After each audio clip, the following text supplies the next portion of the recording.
Église Notre-Dame de Bonne-Garde, l'une des plus belles églises de Lorraine. C'est une des plus belles églises ogivales, gothiques et rayonnantes de la région. Elle a été construite en 1346 par Geoffroy d'Apremont, après un vœu pieux qu'il fit à la bataille de Crécy avec Charles de Luxembourg. Vous voyez ça très rarement. Encore une fois, vous avez la représentation du baptême du Christ avec la coquille, bien sûr, la coquille de l'initiation. Vous avez des fidèles qui sont des Esséniens en principe. Regardez ceci. Ça n'a rien à voir avec Stenay. Bien sûr, c'est le péché originel. C'est le péché originel, c'est la faute d'Adam et d'Ève chassés du paradis. C'est celui qui tourne autour de l'arbre de la connaissance, il est là. Ce qui veut dire que c'est le baptême qui efface le péché originel. C'est pas courant, cette représentation. Nous sommes dans une église où il y a une représentation d'un diable, du démon. Enfin, on en a une aujourd'hui. Les saints guérisseurs dans cette église. Il devait y en avoir tout de même une bonne flopée.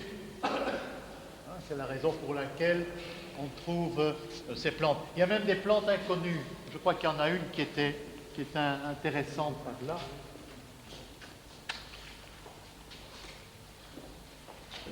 Et contrairement à ce qu'on représente d'habitude, il n'y a pas le petit orgue positif en main, mais ici elle a une partition musicale sur un rouleau.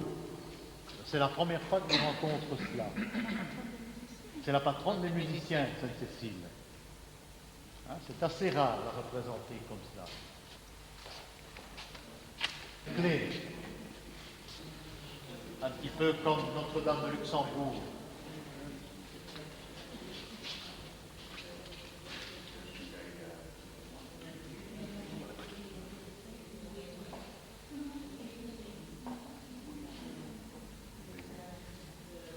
Dans une église où il y a un culte à Saint-Pierre et Saint-Paul. Je crois que c'est la troisième. C'est la troisième aujourd'hui. Très rare. C'est quelque chose de très rare parce que c'est un Christ hérétique. Un Christ hérétique, ils ne le savent plus à l'église, bien sûr, parce que vous avez remarqué que l'église a bien changé depuis quelques siècles. Alors, en principe, ce Christ n'a pas sa place dans une église. Pour deux raisons. Tout d'abord parce que c'est un Christ post-cathare. Remarquez, le Christ n'est pas blessé au côté droit. La poitrine est impeccable, comme ça faisait partie de la doctrine des cathares. Alors, deuxième chose, remarquez que le Christ a été cloué avec 4 clous et non pas avec 3 clous. Ce qui veut dire qu'on sort ici de la symbolique habituelle du chiffre 3. Nous avons 4, qui est le chiffre de l'homme, qui est le chiffre de la terre et du profane. Donc l'auteur de ce Christ insiste sur le fait qu'on a cloué sur la croix la matière. On a cloué l'homme, le profane. Ce n'est pas le Fils de Dieu, à la limite c'est un prophète. Donc pour deux raisons, nous avons un Christ hérétique, qui n'a évidemment pas sa place dans cette église. On ne sait plus rien. Alors, vous demandez à un curé ce que c'est que ce Christ. C'est un Christ du Moyen-Âge, et ça s'arrête là. On dit rien d'autre. Il est beau, avec une beau. Et pourquoi il a 4 clous? Mais je vous ai dit, c'est un Christ du Moyen-Âge. Ils avaient tous 4 clous. Ce sont des conversations qu'on a avec des prêtres couramment, que j'ai avec des prêtres couramment, sauf peut-être avec d'autres cousins, pour une explication scientifique extraordinaire. Vous mettez pas cette capacité. En double Mais à 4 clous, on en voit encore assez. On en voit, mais aujourd'hui, j'en ai encore dans les cimetières, on en a dans les cimetières parce que le petit hôtel dans la forêt, il avait aussi. Oui, parce que nous sommes dans la terre. Oui. Nous sommes dans la terre. Vous trouverez des 4 clous dans les cimetières parce que ça symbolise la terre. L'homme est dans la terre. L'homme est profane, il n'apprend rien, il n'est rien dans la terre. Le ciel l'attend. C'est ça. Ici, il n'y a aucune raison, donc c'est de l'hérésie cachée. Et alors, évidemment, il y a ce côté qui n'est pas, le côté droit qui n'est pas atteint. Ça, ce sont les cathares. Mais c'est post, c'est après les cathares. Mais c'est probablement quelqu'un qui a vécu, qui a connu les cathares, qui a repris la tradition cathare, puisque n'oubliez pas que cette tradition a encore duré bien longtemps, les cathares. Nos petites béguines que nous avons connues, Bruges, Bruxelles, etc., c'est ce qui reste des cathares. Cette indépendance de la femme reste du système cathare. Je suis peut-être le seul à dire que les béguines, ce sont des restes de l'époque cathare, et c'est vrai. Les couleurs des vêtements des béguines aussi, c'est noir. Noir est la couleur cathare, jaune et noir. Couleur qui sera reprise plus tard par les nazis. Les nazis dont le régime est imprégné immédiatement des cathares. Ça nous verrons lors de ma conférence, et vous y verrez dans 2 mois, où je donne ça dans tous les détails, bien sûr. Les bénédictins sont encore guérisseurs à l'heure actuelle. Oui, les prêtres ne savent pas, mais les bénédictins savent.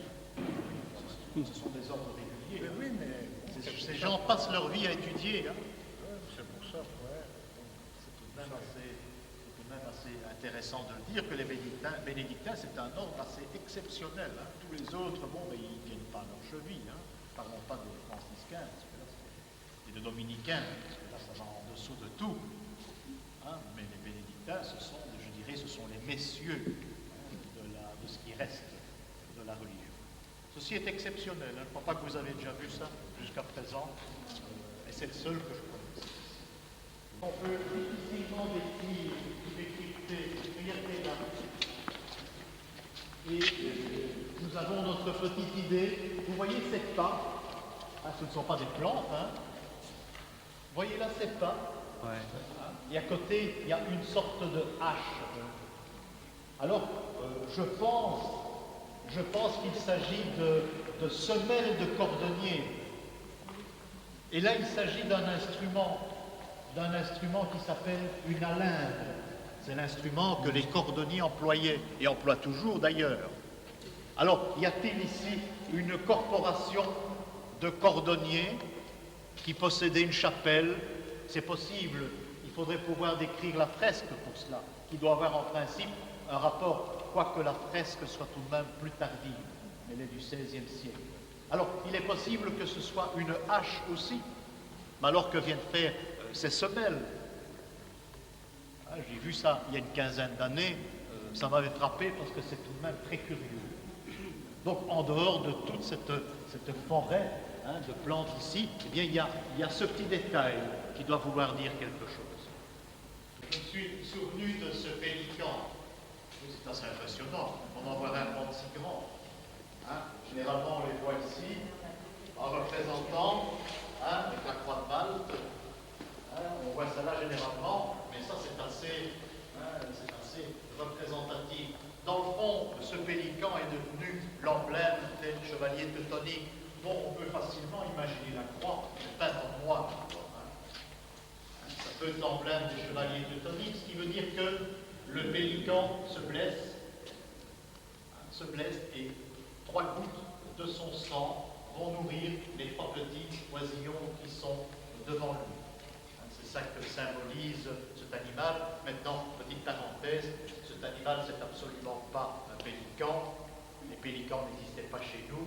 Ils avaient un autre nom. Dans le fond, cet animal s'appelle le dodo. Je ne sais pas si vous connaissez ça. C'est un animal américain qui est assez gros. Enfin, qui n'existe plus. C'était ça la représentation. C'était ça l'idée. Lorsque Parsifal, dans la quête des Saint Graal, lorsque Parsifal va se rendre, Perceval si vous préférez, va se rendre chez les chevaliers de la table ronde, eh bien, sur son chemin, il va rencontrer ce pélican.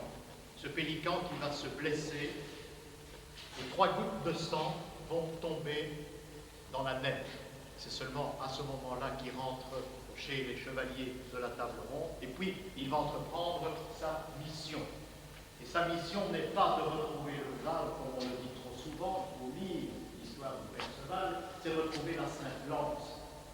La Sainte Lance avec lequel le Christ a souffert pour lui enfoncer dans la poitrine, chose que celui-là n'a pas, bien sûr, et pour la cause.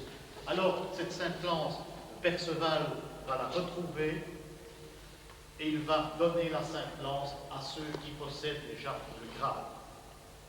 L'histoire veut que celui qui perce le flanc, qui récupère les gouttes de sang, qui lance du bout de la lance les gouttes de sang dans le calice, dans le Graal, il deviendra maître du monde.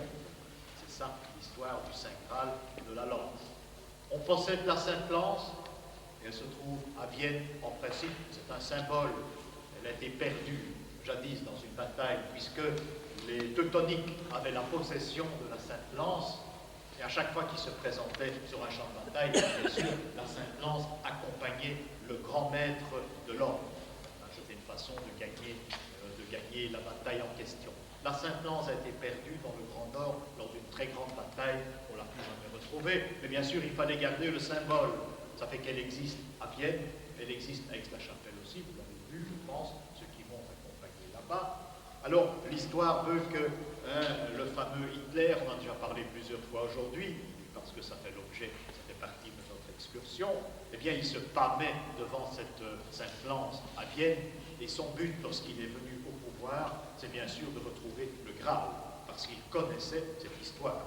Et il était féru de tout ce qui est légende moyenâgeuse.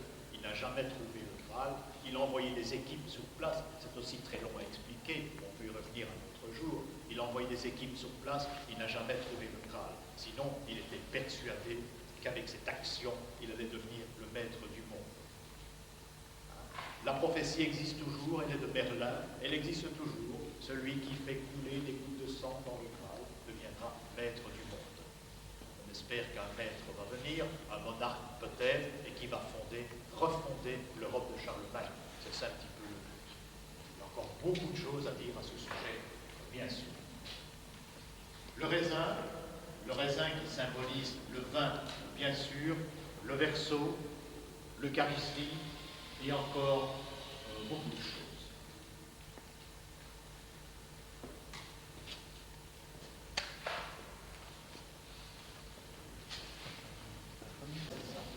C'est une confirmation de Notre-Dame de Lorette, et la raison, je n'ai pas vu tout à l'heure, il y a des nuées en-dessous. Vous voyez, ce n'est pas l'Arche d'Alliance.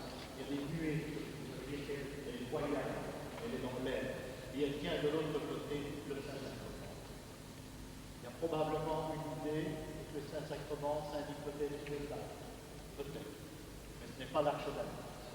Là, ça me soulage parce qu'il y a des choses